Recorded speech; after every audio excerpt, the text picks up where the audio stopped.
What's going on, people? Let me go ahead and get this one out the way. I'm about to watch a video. I'm not going to show it on stream and do a reaction. I don't feel like doing that. What I will say is, obviously, you can see the title, The Fetishization of Immigration, and kind of just talking about that. And then I'll probably briefly talk a little bit about diasporas and expats and how they are cringe. The fetishization of immigration. Now, we've seen people like Vosh say basically that immigrants commit less crime than native-born Americans, this and that. Oh, well, it's the second or third generations are the ones that, that commit crimes and whatnot. Right back at you, Kareem. Right back at you.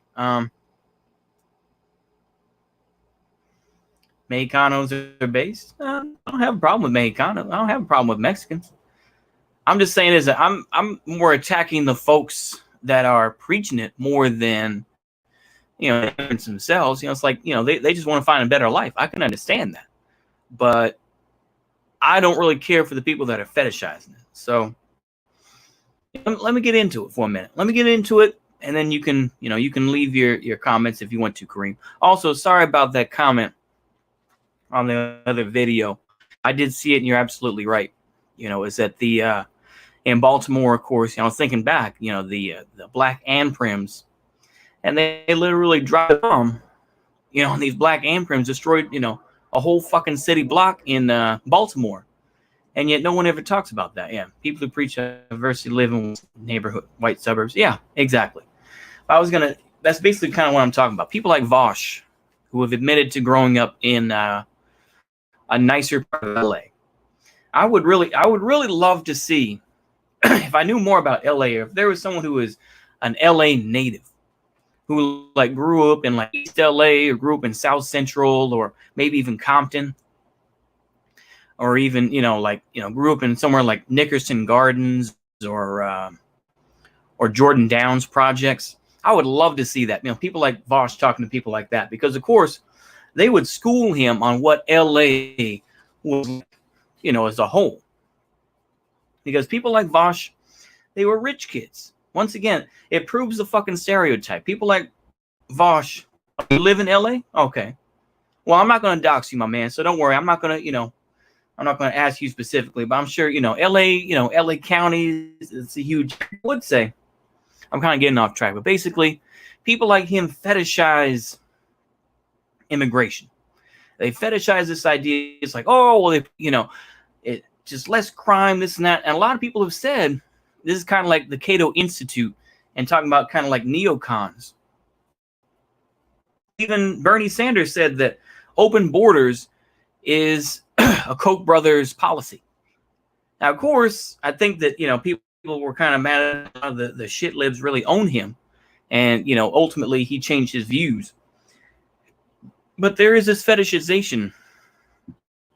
Like, oh, well, we respect the people of Syria. Oh, we respect. I remember I was listening to one of those Wignat shows. I'm not going to say the name. But they're talking about, eventually we're going to be the one, the United States is going to be the country that takes care of the Uyghurs. And that's very truthful. The thing is that it is true to a point that, the United States fetishizes immigration.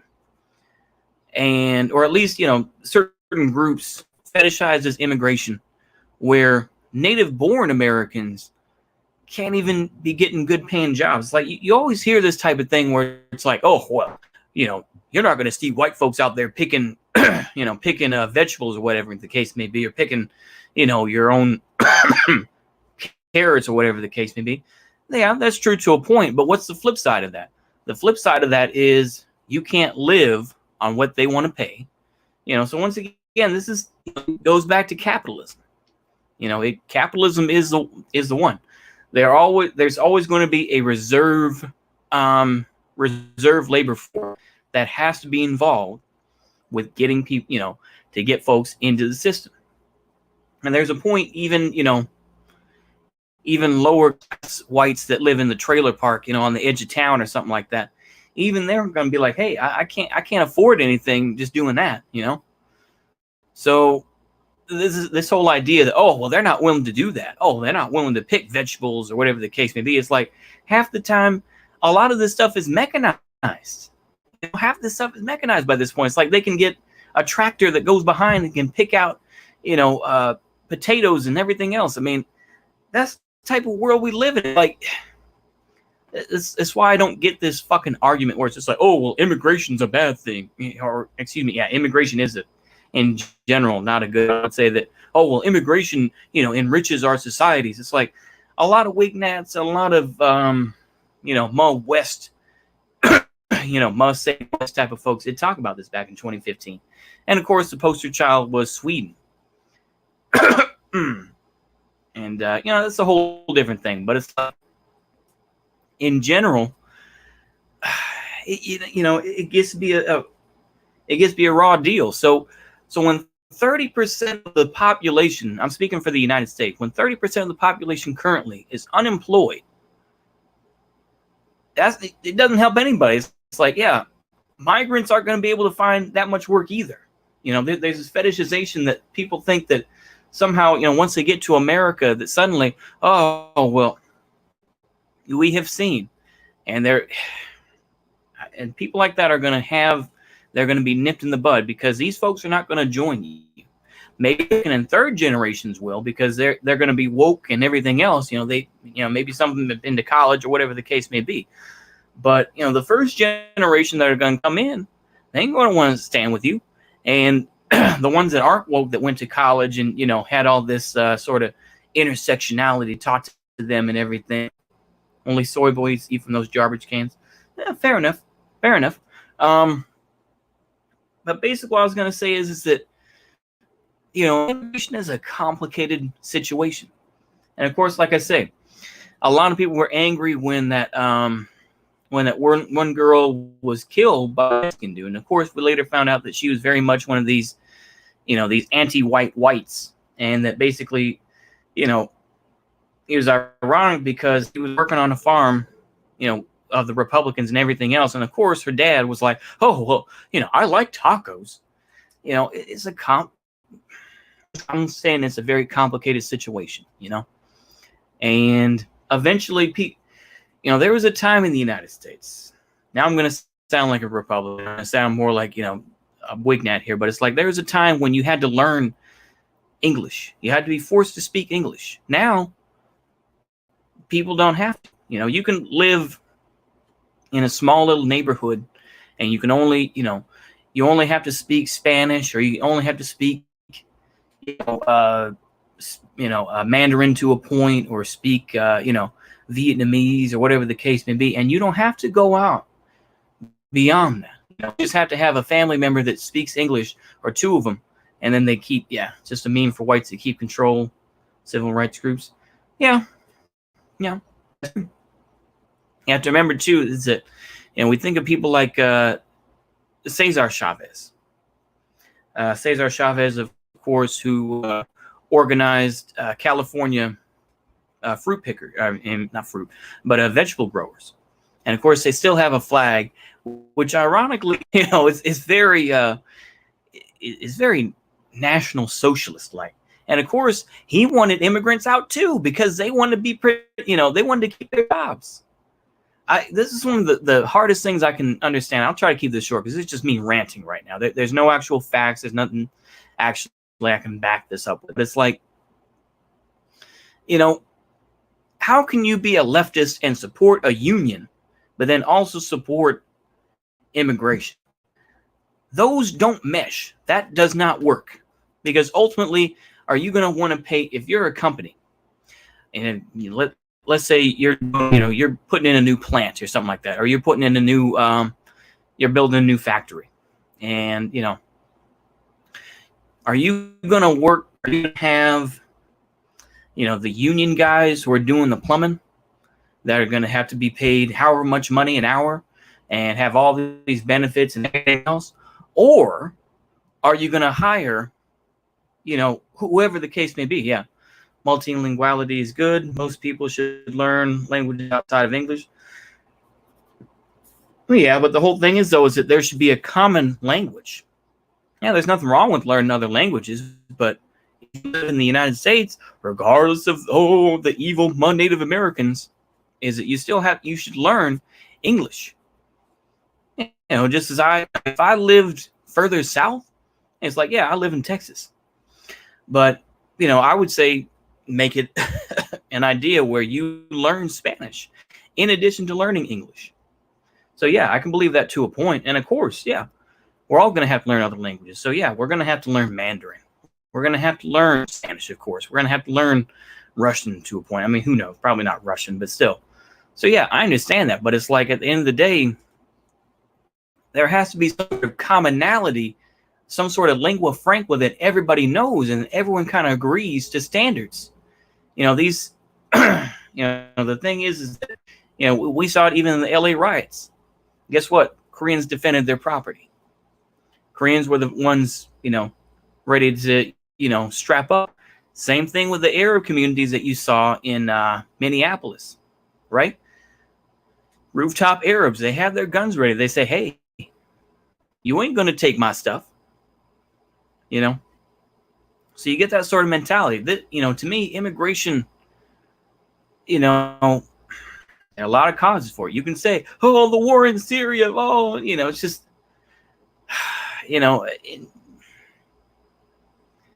don't really, let me finish this up because this is just kind of being a long rant and everything. What I will say is that diasporas are cringe. Let me bring that up.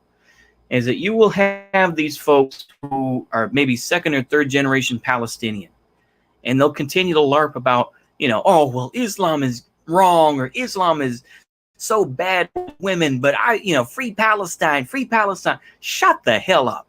You haven't been to Palestine in one day in your life.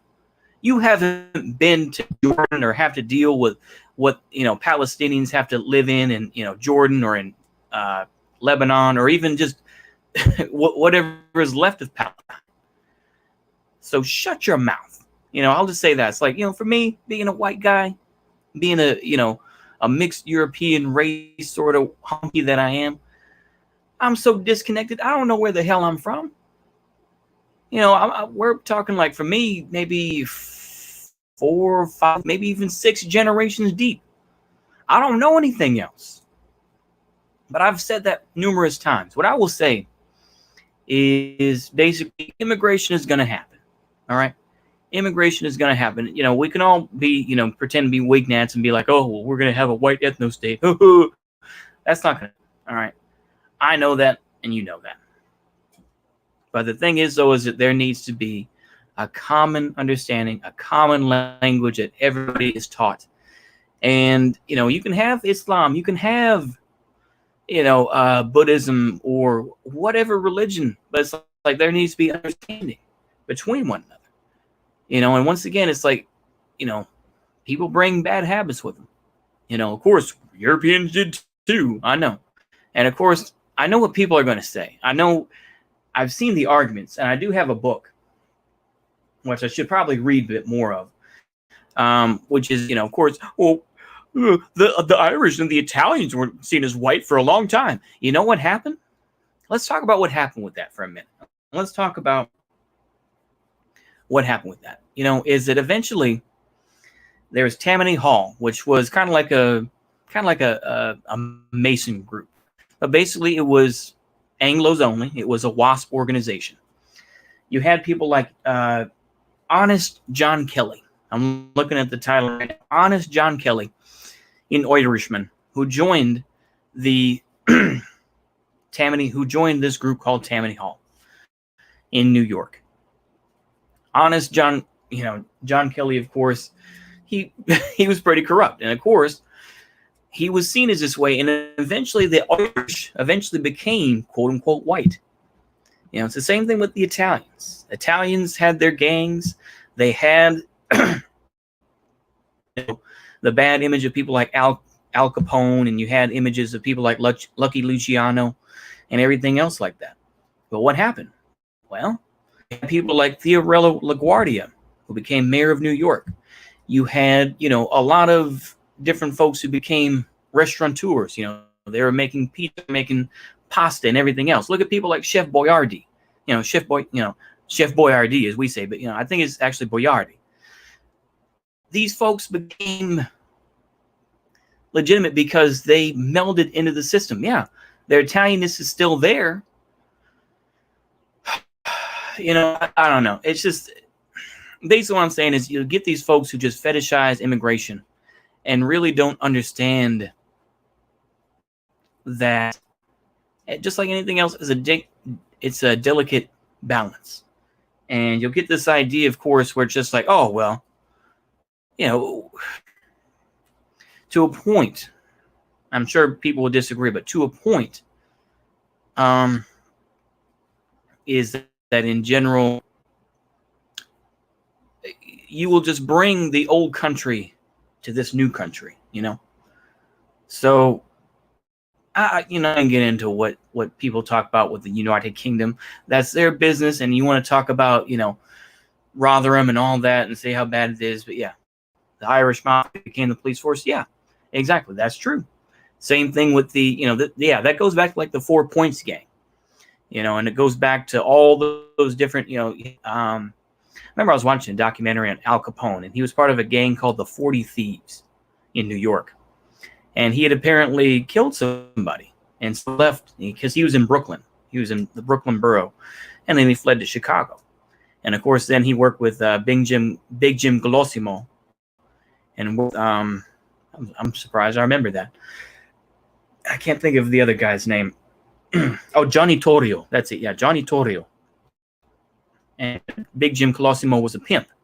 And Johnny Torrio killed off Big Jim Colosimo, and Johnny Torrio took over. So Capone worked for Torrio, and then what happened from that is that Johnny Torrio was caught by the Irishmen, by the North Side gang, and there was a police raid, and he was shot. I think it's like a flesh wound. And anyway, Johnny Torrio said, "I'm out. It's too much for me. I'm more of a low-key type of dude. I just want to make my money in the background, but I don't want to get shot at." And so he said, "Hey, Al, the show is yours." But, that's the whole thing with action. Every group is going to hold on. It depends on what group is going to hold on to what, So it's a complicated issue. Like I say, I used to be super Wignat and listen to, oh, look at what's going on in Sweden, this and that. Ultimately, though, it has to be taken with a grain of salt. That's my take on it anyway.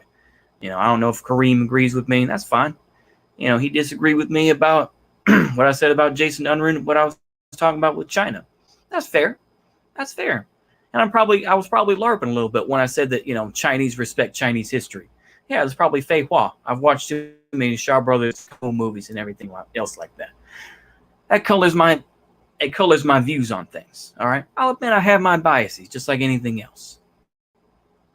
Anyway, I think I've pretty much talked over what I wanted to talk over. I don't know. Is there anything else you want me to talk about, Kareem? Because I can't think of anything else. I think ultimately, don't fetishize immigration. Don't fetishize these groups, trying to make it seem like, oh, the Syrians have been through so much, oh, and this and that. Don't treat people like these spoiled brats up there in that Capitol Hill autonomous zone or autonomous district, trying to make it Chad, in the Chaz, where they, basically Seattle is allowing them to take over this 6-block region. And yeah, Seattle. Yeah, but it's the Capitol Hill region of Seattle. It's like saying, well, it's New York.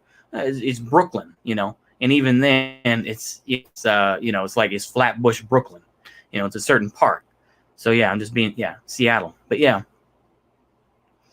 And, they're just letting them take over this land. And of course, damn well that eventually something's going to happen. They're not going to just let them do that.